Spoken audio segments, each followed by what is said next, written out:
স্বামী দান করা পছন্দ করেন না, এমত অবস্থায় স্ত্রী দান করতে পারবেন কি না? শুনুন সত্যের আলোকে কি বলে শায়েখ আহমদুল্লাহ।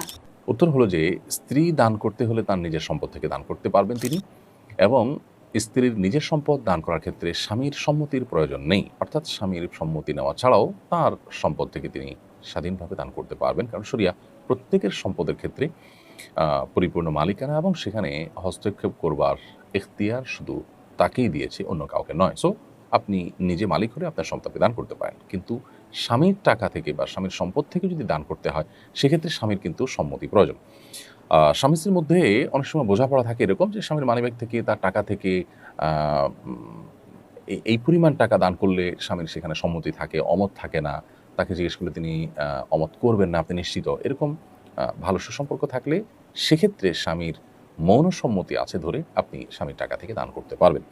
কিন্তু যদি আপনার সন্দেহ হয় যে না, এই টাকা তিনি দান করতে দিবেন না, যেমন আপনি লিখেছেন যে তিনি দান করা পছন্দ করেন না, তাহলে সেক্ষেত্রে তার অজান্তে তার সম্পদ থেকে আপনি দান করতে পারবেন না, কারণ নফল দান করার জন্য শরিয়া তাকে বাধ্য করেনি। সেক্ষেত্রে আপনি তার সেই টাকা তাকে না জানিয়ে খরচ করলে সেটা হবে তার সম্পদে আপনার অন্যায় হস্তক্ষেপ, সেটা কিন্তু জায়েজ হবে না।